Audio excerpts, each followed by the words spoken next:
اور ہم نے فرعونیوں کو خشک سالیوں اور میووں کے نقصان میں پکڑا تاکہ وہ نصیحت حاصل کریں، سو جب ان کو آسائش حاصل ہوتی تو کہتے کہ ہم اس کے مستحق ہیں، اور اگر سختی پہنچتی تو اسے موسیٰ اور ان کے رفیقوں کی بدشگونی بتاتے۔ دیکھو ان کی بدشگونی اللہ کے ہاں مقدر ہے، لیکن ان میں سے اکثر نہیں جانتے۔ اور کہنے لگے کہ تم ہمارے پاس خواہ کوئی بھی نشانی لاؤ تاکہ اس سے ہم پر جادو کرو، مگر ہم تم پر ایمان لانے والے نہیں ہیں۔ تو ہم نے ان پر طوفان اور ٹڈیاں اور جوئیں اور مینڈک اور خون کتنی کھلی ہوئی نشانیاں بھیجی، مگر وہ تکبر ہی کرتے رہے اور وہ لوگ تھے ہی گناہگار۔ اور جب ان پر عذاب واقع ہوتا تو کہتے کہ موسیٰ ہمارے لیے اپنے پروردگار سے دعا کرو جیسا اس نے تم سے عہد کر رکھا ہے،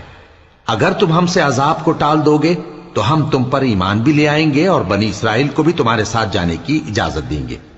پھر جب ہم ایک مدت کے لیے جس تک ان کو پہنچنا تھا ان سے عذاب دور کر دیتے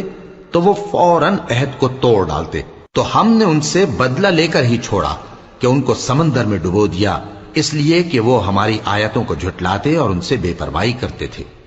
اور جو لوگ کمزور بنائے جاتے رہے ان کو ہم نے زمین شام کے مشرق و مغرب کا جس میں ہم نے برکت دی تھی وارث کر دیا۔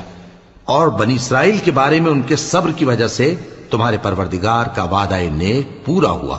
اور فرعون اور قوم فرعون جو محل بناتے اور انگور کے باغ جو چھتریوں پر چڑھاتے تھے سب کو ہم نے تباہ کر دیا۔ اور ہم نے بنی اسرائیل کو سمندر کے پار اتارا تو وہ ایسے لوگوں کے پاس جا پہنچے جو اپنے بتوں کی عبادت کے لیے بیٹھے رہتے تھے۔ بنی اسرائیل کہنے لگے کہ موسیٰ جیسے ان لوگوں کے معبود ہیں ہمارے لیے بھی ایک معبود بنا دو۔ فرمایا کہ تم بڑے ہی جاہل لوگ ہو، یہ لوگ جس شغل میں پھنسے ہوئے ہیں وہ برباد ہونے والا ہے، اور جو کام یہ کرتے ہیں سب بےہودہ ہیں۔ فرمایا کیا میں اللہ کے سوا تمہارے لیے کوئی اور معبود تلاش کروں، حالانکہ اس نے تم کو تمام اہل عالم پر فضیلت بخشی ہے۔